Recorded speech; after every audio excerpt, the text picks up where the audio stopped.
Hello and welcome to another edition of Mailbag.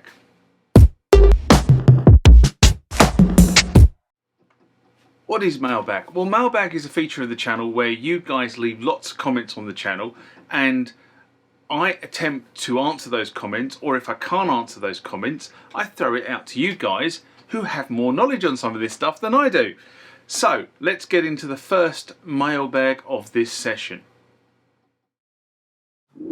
Remember, like, comment, subscribe to the channel.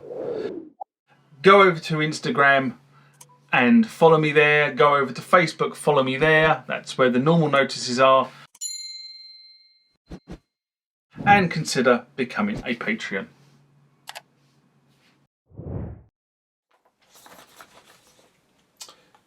Next comment or question comes from Nicholas Lewintorp. I think that's how you pronounce it. As you know, I'm the world's worst person at pronouncing people's names.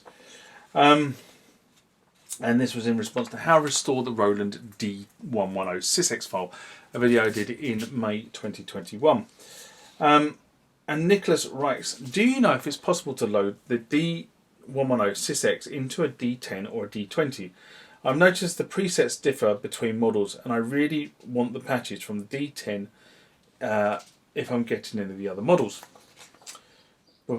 Now, what's really interesting is that the SYSEX file that is available from Roland to restore the D10, the D20 and the D110 is in fact the same file. And from memory I cannot remember whether the D110 has a different sound set to the D20. Long time since I've actually looked at that. But what I would say is, given that Roland seemed to be giving out the same SYSEX file for all three of those synthesizers, then I would say that sounds like an equivocal yes, they can be restored from one to the other. But this is of course open to challenge by anybody else on the forum. I don't know whether it looks like I'm hot, but it is getting very hot in here. It does tend to, I mean, this is one of the things about the workshop is a single-skinned building. So in the winter it's cold, and in the summer you bake. And it doesn't help when you've got these. You can see the light that's just off camera. So I've got lights that are there. There's the back of a light. Now, of course, I've mucked up where it's positioning. There you go. No, that didn't work. Let's try that way. Yeah, that's probably better. Right. So you've got hot lights, just to sort of make sure that I don't look like I'm in the dark. Even though I'm not in the dark, it's lovely and light in here, but hey ho, that's not how the camera perceives it. Anyway, I'm going completely off target. The next comment or question comes from Jordan King, and this is a response to, I can't believe it, the Kronos is discontinued, a mailbag I did in April 2023. And Jordan writes, I wholeheartedly agree with the first comment you read regarding the Kronos being discontinued.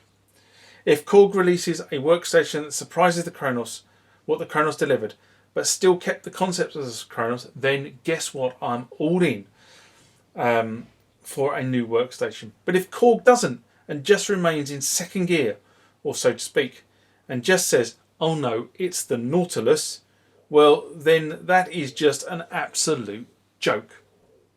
Because yes, while the Nautilus is a workstation, and nobody is disagreeing with it, the fact that it's a workstation, it is not a workstation that the Kronos was.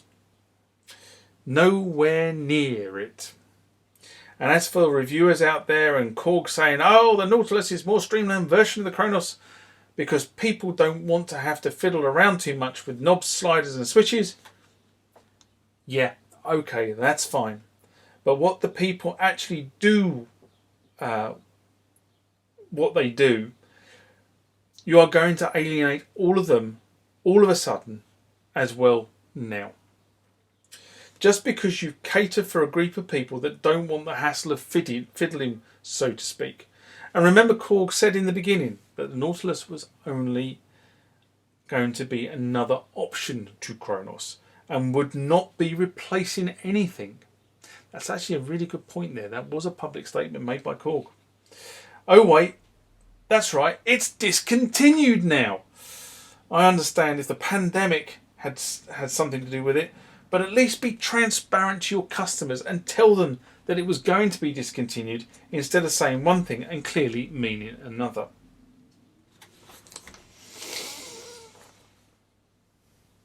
Well argued, well argued. The fact that Nautilus is not a replacement for Korg Kronos has been said many, many times by lots of commentators. And to be fair, it is as well functioning workstation. I have often wondered if this was originally targeted as a replacement for the Korg Chrome and not the Kronos. The removal of knobs, buttons, sliders from the Nautilus reminds me of the early 90s, when all the manufacturers did this and buried everything in menus. I refer to my Korg T1 as an absolute classic. Think about the D50, everything was menuized. And it was actually a nightmare to program. You were going backwards and forwards and up and down unless you had a programmer. And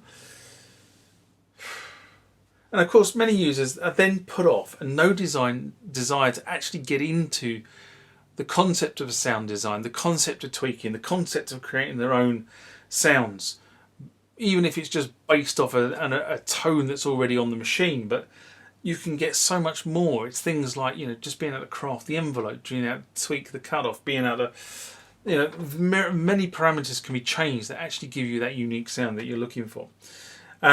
Which is kind of more of me. Having direct access to the parameters I always find is really useful, time saving, not having to dive through things. It's really why I buy, whatever platform I bought, D50, I've got the PG-1000, D10, I've got the PG-10.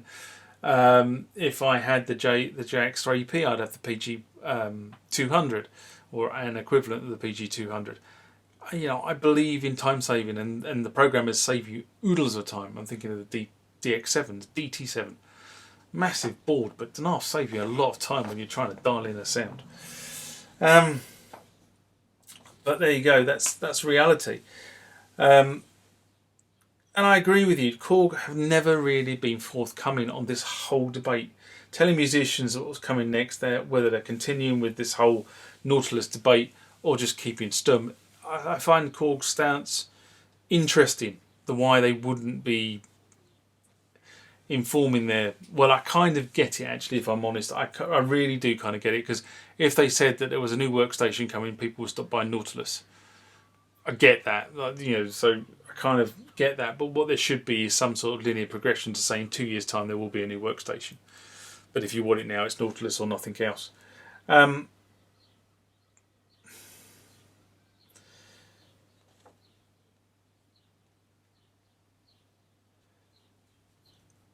Then Jordan wrote back to me and said, to be fair, if Korg had openly said the Nautilus would be replacing the current lineup, particularly the Kronos 2, then why is the Kronos now being discontinued? Or is it just Nautilus? Workstation wise, is that it? Debate all you like, Korg lied to us. That's strong words. And yes, I did get it.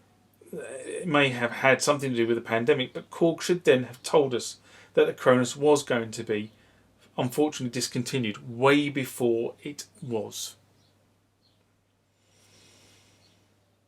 Absolutely correct. Korg on that one, I suppose. Not a lot more to say.